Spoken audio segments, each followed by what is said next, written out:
Ladies and gentlemen, I am not throwing away my shot. Just like my country, I too am young, scrappy, and hungry, and not throwing away my shot. As the third song in the hit Broadway musical Hamilton, written by Lin-Manuel Miranda, the song My Shot was my first time, truly understanding the passion and the drive behind the creation of one of the most important documents in world history, the US Constitution. Through fast-paced raps and modern-day style dialogue, I finally felt like I could understand what my history teachers had spent years trying to convey. For those 2 hours and 40 minutes, I was captivated by these key and distinct American notions: the process towards compromise, the importance of upholding a legacy, and the obligation to fulfilling the duties of the people.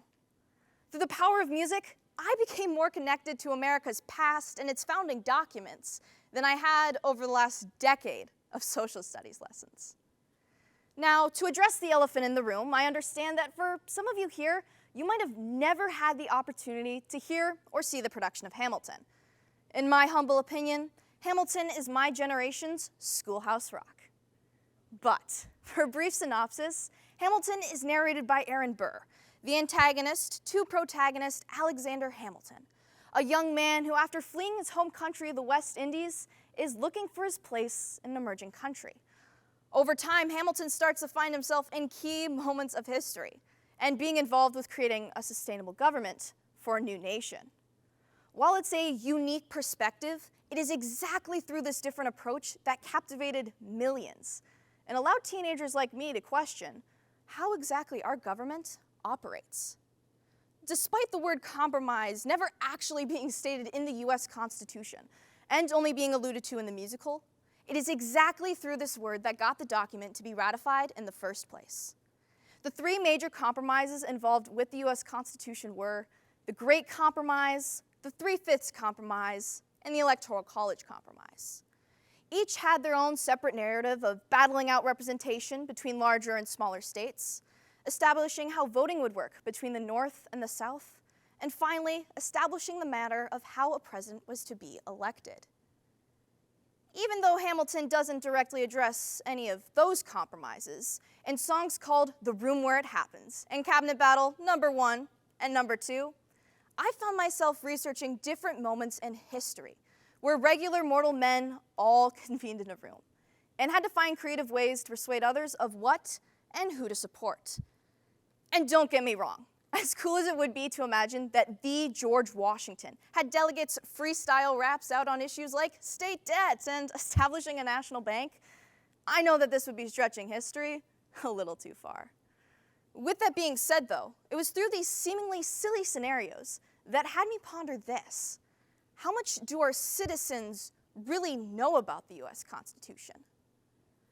Even with the history class we all arguably sat through, or still are sitting through, we have to see that when looking at the Annenberg Civics Knowledge Survey, it found that only 47% of respondents could recall the three branches of government. I'll give you a hint: judicial, legislative, and executive. Ladies and gentlemen, that is less than half. And the conductors of this survey haven't seen such a sharp decrease since 2016. And even a little bit more scary, 1 in 4 couldn't recall any of the basic rights protected by the First Amendment. Take a look around the room, ladies and gentlemen. Chances are you might be sitting next to someone like that. But while this is scary information, why exactly is this happening? Where is the correlation?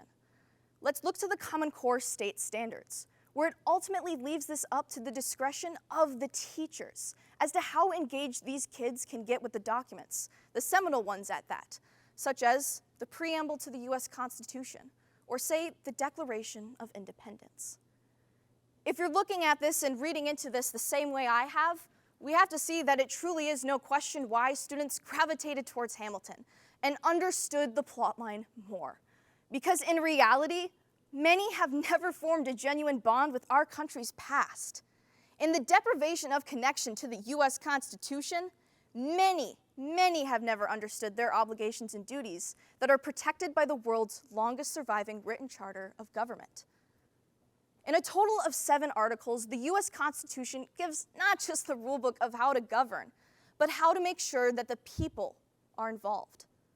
While the following quote is commonly ill-attributed to one of our founding fathers, Benjamin Franklin, I believe that it still accurately encapsulates the situation that the youth of America faces today. It states, "Tell me, and I forget.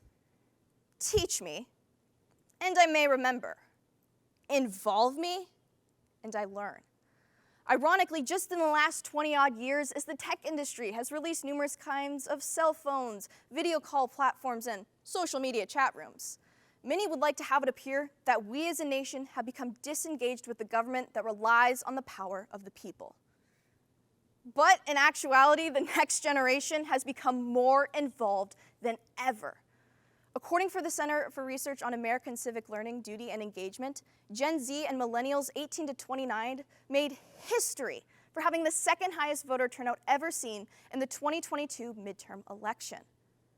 Just as Christopher Jackson, the actor who portrays George Washington, states in his solo song, "I know that we can win. I know that greatness lies in you. But remember, from here on in, history has its eyes on you. Indeed, history has its eyes on the next group of protectors. And it's up to my generation to fill out the obligations and duties that have been secured for the past 2.5 centuries. But you're probably thinking to yourself, this girl has rambled on a lot about her generation. What about mine? Simply put, through using the acronym USA. The first step out of 3 is to utilize our voices. While Gen Z makes up around 20.35% of the population, Gen Z is said to be the most racially and ethnically diverse group of all time. Just like the conventions held in the late 18th century, we too as a nation can come together and use this group of people's unique voice for change and advocacy of what we all believe in. The second step is to supply curiosity about the Constitution through sustainable and engaging learning programs. Currently seen, the status quo is proven not to be really effective.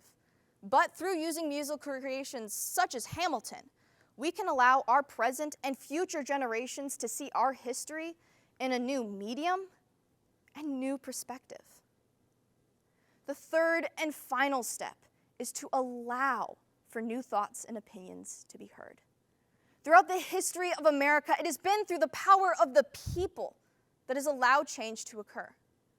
Whether it be through the 19th Amendment of granting women the right to vote, or the 26th Amendment of giving voting privileges to those who are 18 years old, this shift in change has always been directly tied to the people. In order to continue this trend of growth, there must be some form of implementation of USA, utilize, supply, and allow in our everyday lives. Just as I had started off my speech today by quoting a lyric from Hamilton, I'd like to conclude with one. As Hamilton and his friends are sitting in a bar, reflecting on their thoughts surrounding the war, they all start to sing a little song titled "The Story of Tonight." It goes, "I may not live to see our glory, but I will gladly join the fight. And when our children tell our story, they'll tell the story of tonight." Just like how Hamilton had motivated me to want to learn more about the process of achieving a compromise and the importance of upholding a legacy, I can only hope today that my words have spurred you into fully fulfilling your obligations and duties as a citizen of the United States of America. Thank you.